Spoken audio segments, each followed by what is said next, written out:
काहीतरी चमचमीत असं खाण्याची इच्छा झाली असेल तर ही मसाला खिचडी नक्की करून बघा। यामध्ये खूप भाज्या पण घातलेल्या आहे, त्यामुळे ही खिचडी अतिशय पौष्टिक होते। त्याचबरोबर बनवायलाही अतिशय सोपी आहे आणि एका भांड्यामध्ये बनून तयार होते। तर मसाला खिचडी बनवण्यासाठी बाउलमध्ये अर्धा कप तांदूळ घेतलाय, अर्धा कप मूग डाळ घेतलीये। मूग डाळीऐवजी तूर डाळ घेतली तरीही चालेल किंवा तूर डाळ आणि मूग डाळ दोन्ही मिक्स करून अर्धा कप घेतलं तरीही चालेल। घेतलेली डाळ आणि तांदूळ 3 ते 4 पाण्याने स्वच्छ धुवून पाणी काढून 10 ते 15 मिनिटांसाठी भिजण्यासाठी साईडला ठेवून दिले। तोपर्यंत खिचडीमध्ये घालण्यासाठी साहित्य तयार करून घेऊया। तर येथे मिरच्या, कढीपत्ता, काही लसूण, काही वाटाणे घेतलेत, कोशिंबीर घेतली, 2 टोमॅटो घेतलेत, 1 मोठा कांदा घेतलाय आणि 1 शिमला मिर्च घेतली। हे सर्व एकदम बारीक बारीक कट करून घ्यायचं।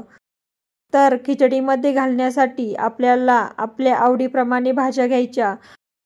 तुम्हाला जर खिचडीमध्ये गाजर, फ्लावर, बटाटा, कोबी घातलेलं आवडत असेल तर तेही कट करून घ्यायचं।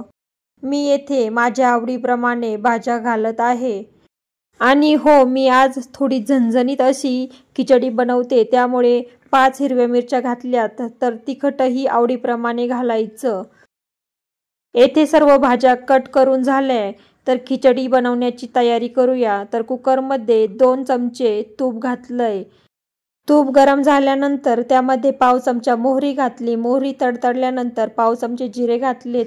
त्यानंतर थोडीशी कढीपत्त्याची पाने घातलीत आणि एकदम बारीक असा कट केलेला लसूण घातलाय।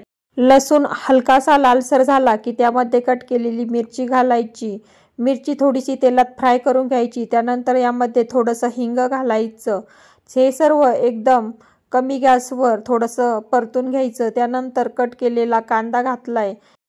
कांदा तुपामध्ये परतून घ्यायचा। त्यानंतर पावडर मसाले घालूया। तर येथे अगदी थोडीशी हळदी पावडर घातली, अर्धा चमचा काश्मीरी लाल मिर्च पावडर घातली, अर्धा चमचा धना पावडर घातली, पाव चमचा किचन किंग मसाला घातलाय, पाव चमचा जिरा पावडर घातली।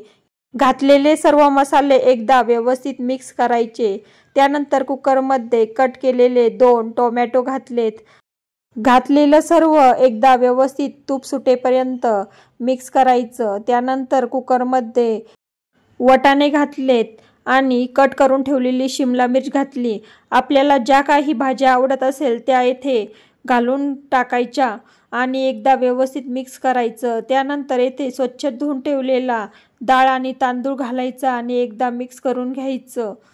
ज्या कपामध्ये मोजून आपण अर्धा कप तांदूळ, अर्धा कप डाळ असं दोन्ही मिळून 1 कप डाळ तांदूळ घेतलेलं होतं, त्याच कपाने आपल्याला 4 कप पाणी कुकरमध्ये घालायचं आणि त्यानंतर चवीप्रमाणे मीठ घालून सर्व एकदा व्यवस्थित मिक्स करून घ्यायचं आणि कुकरचे झाकण लावून मध्यम गॅसवर कुकरच्या 4 ते 5 शिट्या काढून घ्यायच्या।